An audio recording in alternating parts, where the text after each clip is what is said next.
हरे कृष्णा कृष्णा कृष्णा हरे हरे, हरे राम राम राम हरे हरे।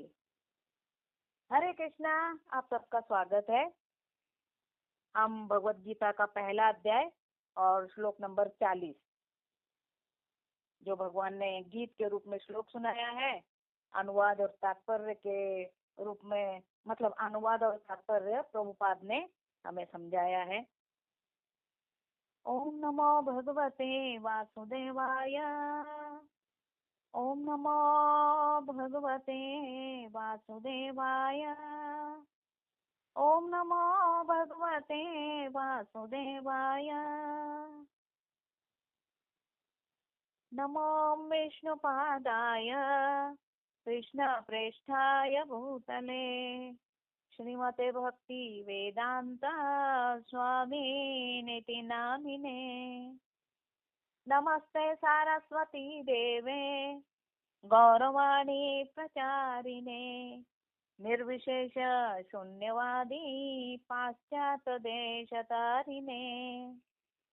जय श्री कृष्ण चैतन्य प्रभु नित्यानंद, श्री अद्वैत गदाधर श्रीवासादि गौर भक्त वृंद। हरे कृष्णा कृष्णा कृष्णा हरे हरे, हरे राम राम राम हरे हरे। हरे कृष्णा। तो भगवत गीता अध्याय नंबर पहला, श्लोक है 40। श्लोक इस प्रकार है, क्योंकि हम भगवान के मुख से ये गीत के रूप में ये श्लोक सुनते हैं। अधर्म अभिभवात् कृष्ण प्रदुष्यन्ति कुलस्त्रियः, स्त्रीषु दुष्टासु वास्नेय जायते वर्ण संकरः। तो भगवान ने श्लोक तो सुना दिया हमें। अब तात्पर्य और अनुवाद ये प्रभुपाद हमें सुनाने वाले हैं। प्रभुपाद कहते हैं यहाँ पर अनुवाद के रूप में, यहाँ पर अर्जुन के बोल है, अर्जुन के अभी तक कारण चल रहे हैं। यहाँ पर अर्जुन कहते हैं कि हे श्री कृष्ण, सुनो माधव, जब कुल में, परिवार में अधर्म बढ़ जाता है, अधर्म प्रमुख हो जाता है, तो माधव कुल की स्त्रियां दूषित हो जाती है, और स्त्रीत्व के पतन से ही हे वृष्णिवंशी अवांछित संतानें उत्पन्न होती है। यहाँ पर हमें, इसीलिए तो मैं कहता हूँ, स्त्रियां विधवा हो जाएगी, स्त्रियां दूषित हो जाएगी। तो हम अब तात्पर्य के रूप में प्रभुपाद ने हमें जो बताया है उस पर चर्चा करेंगे। अब देखो, प्रभुपाद यहाँ पर बताते हैं कि यहाँ अर्जुन जो है विधवा स्त्रियों के बारे में बता रहे हैं कि भगवान इस युद्ध में तरुण स्त्रियां विधवा हो जाएगी। बच्चे जो है वो भी, मतलब उनके पिता नहीं रहेंगे, उनके दादा नहीं रहेंगे, बच्चे भी खुले हो जाएंगे। देखो यहाँ पर प्रभुपाद बताते हैं, यहाँ पर अर्जुन जो है ना, युद्ध न करने के कई कारण बता रहे हैं। और देखो ये थोड़ा ठीक भी है और थोड़ा गलत भी है। यहाँ पर अर्जुन जो है युद्ध नहीं करना चाहिए, स्त्रियां विधवा नहीं होगी, इसके लिए युद्ध नहीं करने के कई कारण बता रहे हैं। कहते हैं माधव, स्त्रियां विधवा हो जाएगी, वो दूषित हो जाएगी, फिर अवांछित संतानें उत्पन्न होगी। देखो ऐसी नाजायज संतान जो होगी, कुल धर्म के कार्य वो नहीं कर सकती है। इतना सोचो ना भगवान, कितना आगे क्या क्या होगा। तो देखो प्रभुपाद बताते हैं, अर्जुन युद्ध के कारण उन विधवा स्त्रियों के बारे में भी इतना चिंता कर रहे हैं। यहाँ पर प्रभुपाद ये भी बताते हैं कि जीवन में, परिवार में अगर सुख चाहिए ना, शांति चाहिए ना, तो आध्यात्मिक प्रगति चाहिए, भगवान की भक्ति करना चाहिए, भगवान का नाम लेना चाहिए। हरे कृष्णा कृष्णा कृष्णा हरे हरे, हरे राम राम राम हरे हरे। तो आध्यात्मिक प्रगति चाहिए तो अच्छी संतान होना जरूरी है। ये तो आपको पता है ना, आप ही तो बताते हो ना माधव। और माधव, अच्छी संतान के लिए माता पिता कृष्ण भावना भावित होना चाहिए, है कि नहीं? तब जाकर संतान भी अच्छी होती है और संतान भी फिर कृष्ण भावना भावित होती है। इसीलिए तो भगवान ने वर्णाश्रम धर्म बनाया है। हमें पता है, हम जब भगवत गीता पढ़ते हैं ना तो हमें पता चलता है, इसीलिए तो भगवान ने वर्णाश्रम बनाया है। वर्णाश्रम यानी यही 4 आश्रम, जैसे 4 समाज, ब्राह्मण क्षत्रिय वैश्य शूद्र, 4 आश्रम है। गृहस्थ आश्रम, वानप्रस्थ आश्रम, ब्राह्मण आश्रम, संन्यास आश्रम, ब्रह्मचर्य आश्रम। यह आश्रम भगवान ने बनाया है और बताया है। यहाँ पर स्त्रियों के पतन के बारे में बताया गया है। इस श्लोक में स्त्रियां कैसे गिर जाती है, इसके बारे में बताया गया है। कहते हैं कि इस युद्ध में विधवा होने पर क्या क्या होता है। अर्जुन बोल रहे हैं भगवान को, अभी तक उनकी ही गीता चालू है, भगवान चुप होकर सुन रहे हैं। अर्जुन कहते हैं कि विधवा होने पर, अब जब युद्ध होगा तो स्त्रियां विधवा हो गई, तो विधवा होने पर क्या क्या होता है। अब यहाँ पर प्रभुपाद बताते हैं कि अच्छी संतान चाहिए ना। अच्छी संतान यानी स्त्री के सतीत्व, पवित्रता, पतिव्रता पर आधारित रहता है। पतिव्रता स्त्री में सतीत्व होना चाहिए। देखो, भगवान तक गीता में कहते हैं, उन्होंने कहा है गीता में कि स्त्री की कीर्ति यश द्वारा मैं उस नारी में हूँ। तो देखो, स्त्री की कीर्ति उसके सतीत्व में है। जैसे आपको पता होगा सती अनुसया, ये महान स्त्री थी। तो ऐसी सती मतलब पतिव्रता स्त्रियों के कारण ही समाज अच्छा चलता है। अब देखो, ऐसी भी नारियां हैं, ऐसी भी स्त्रियां हैं, है संसार में। हमें थोड़ा समझना भी चाहिए। ऐसी भी स्त्रियां हैं जिन्हें मिस यूनिवर्स कहा जाता है, मिस इंडिया कहा जाता है, लेकिन उनमें यश कीर्ति नहीं रहती है। वो तो अपना प्रदर्शन कर रही है और संसार में अपना नाम करना चाहती है, वो स्त्रियां है वो। लेकिन पतिव्रता स्त्री जो समाज में सुंदरता लाती है, समाज का ऐश्वर्य बढ़ाती है, घर का ऐश्वर्य बढ़ाती है और परिवार में अपना मतलब सुंदरता लाती है, समाज में सुख लाती है।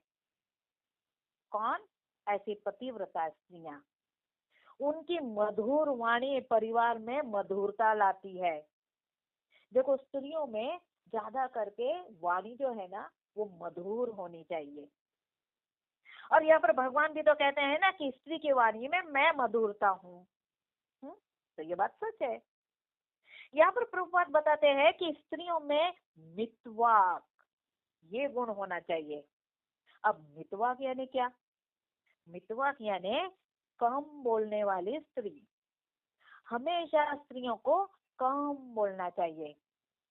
भगवान ने तो देखो सबको वाक शक्ति दी है, सबको बोलने की शक्ति दी है, लेकिन जितना आवश्यक हो ना उतना ही बोलना चाहिए। प्रजल्प ना करो, गलतियां हो जाती है, फिर उसके कर्म भरना पड़ते हैं, कर्म के फल भरना पड़ते हैं। इसलिए जितना आवश्यक हो ना उतना ही बोलो। कम बोलने वाली स्त्रियां बहुत अच्छी लगती है। हाँ, होता है, लोग कहते हैं अरे ये क्या, वो कहते हैं ना, कभी कभी हमने सुना है ये तो एकदम मुग्धड़ है, बात ही नहीं ज्यादा करती है, मुंह खोलती ही नहीं है। लेकिन ये गुण बहुत अच्छा है। स्त्रियां जितना कम बोलने वाली रहती है ना, वो उतनी अच्छी लगती है। जैसे देखो, प्रभुपाद ने एक उदाहरण बताया है। ये जो सॉरी ये जो कोयल है ना, कोयल, ये बहुत बहुत बहुत बोलती रहती है, बहुत गाना गाती रहती है। और हमें भी, हम सबको भी कोयल की आवाज, कोयल का गाना अच्छा लगता है। बहुत बोलती रहती है, और बहुत बोलने के कारण वो अपना अपना खुद का घर नहीं बना पाती, अपना घोंसला नहीं बना पाती। वो सोचती मैं काली, कौवा भी काला, तो कोयल अपने अंडों को कौवे के घोंसले में रख देती है। कौवा और कौवी तो समझ नहीं पाते, वो तो सारे अंडों की देख रेख करते हैं, उनको लगता है ये हमारे ही अंडे हैं। और ये कोयल अंडे तो वहां पर रख देती है और गाती फिरती रहती है, चिल्लाती रहती है। अपने अपने अंडों पर तो उसका ध्यान भी नहीं रहता है। तो देखा आपने, जो ज्यादा बोलने वाले रहते हैं, ज्यादा चिल्लाने वाले रहते हैं, उनका ध्यान घर में नहीं रहता है, अपने बच्चों पर नहीं रहता है। तो ये जो कोयल है, अपने अंडों पर उसका उसका ध्यान तो नहीं रहता है। अब अंडे से जब बच्चे निकलते हैं, तो बच्चे तो वहां पर पल रहे हैं, और बच्चे बड़े हो जाते और उड़ जाते। तो देखो, ये है कोयल। ये है कोयल की वाक शक्ति। मतलब उदाहरण के तौर पर बताया प्रभुपाद ने, ये है कोयल की वाक शक्ति, यानी बोलने वाली शक्ति। बस बोलती रहती है। ये उदाहरण के तौर पर बताया है हमें प्रभुपाद ने। तो यहाँ पर अर्जुन उन विधवा स्त्रियों के बारे में बोल रहे हैं। बहुत चिंता कर रहे हैं। जब भगवान को कहते हैं, जब स्त्रियां विधवा होगी तो कोई भी पुरुष उनका शोषण करेगा। अब वो शोषण, स्त्रियां तो कमजोर होती है, अब वो शोषण करेगा, फिर अवांछित बच्चे उत्पन्न होंगे। है कि नहीं माधव? आप समझ रहे हो ना, और आपको तो सब पता है। यहाँ पर बताया गया है कि स्त्रियां दो प्रकार की है। मतलब दो प्रकार, मतलब वो शरीर में अलग नहीं, स्त्रियां में दो प्रकार है। एक है कुल स्त्री, जो परिवार को संभालती है। दूसरी है कुलटा स्त्री। तो अर्जुन कहते हैं, अब आपको समझ गया होगा, कुलटा स्त्रियां बहुत है इस संसार में। कुल स्त्री जो अपने परिवार की देख रेख कर सके, परिवार को संभाल सके, परिवार में सुंदरता ला सके। तो अर्जुन कहते हैं विधवा स्त्रियां उल्टा बन जाएगी। माधव, नहीं नहीं नहीं नहीं, इसी कारण मैं युद्ध नहीं करूंगा। आप कुछ भी बोलो, युद्ध नहीं होगा तो स्त्रियां विधवा नहीं होगी और ना ही उल्टा बनेगी। समझ रहे हो ना आप माधव? भगवान तो सुन रहे हैं। अब यहाँ पर भगवान भी सोच रहे हैं कि ठीक है अर्जुन, बोलो, बोलते जाओ बोलते जाओ, तुम्हारी गीता खत्म होगी तब मैं गीता सुनाऊंगा। बोलो, जो भी बोलना है बोलो, सोच रहे हैं भगवान। तो देखो, यहाँ पर कुल स्त्रियों का वर्णन बताया गया है, परिवार की स्त्रियों का वर्णन बताया गया है।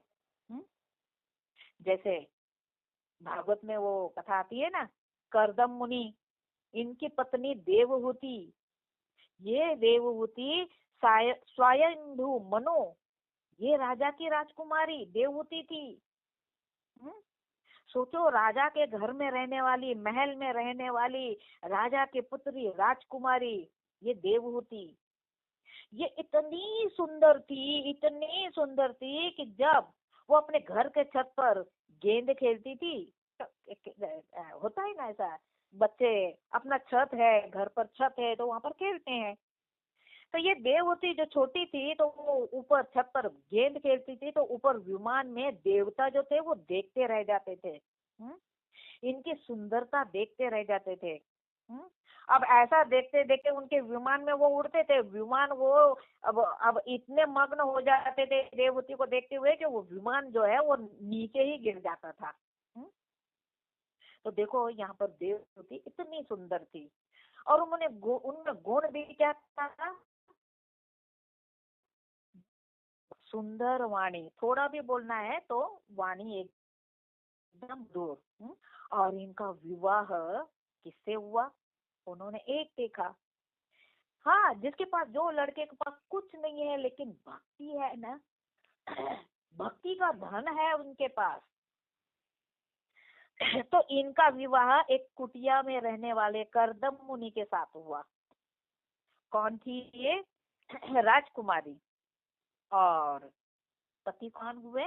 करदम मुनि, जो कुटिया में रहने वाले, कुछ भी नहीं है उनके पास।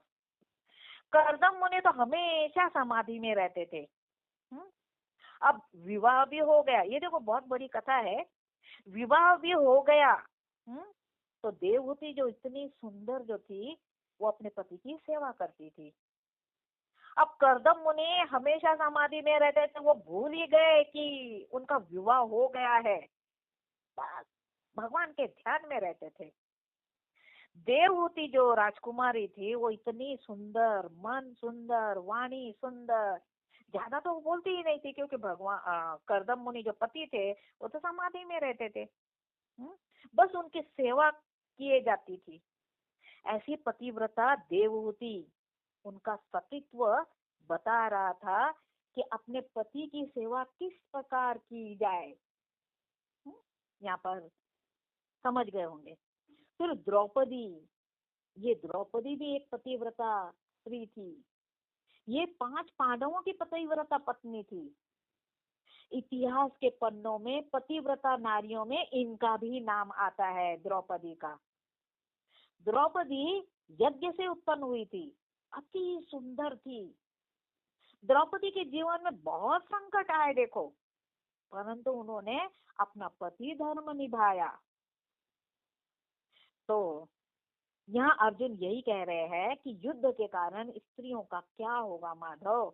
वो विधवा हो जाएगी माधव, दूषित हो जाएगी माधव। इसीलिए स्त्रियों और बच्चों को, घर के बड़ों का संरक्षण आवश्यक है ना माधव।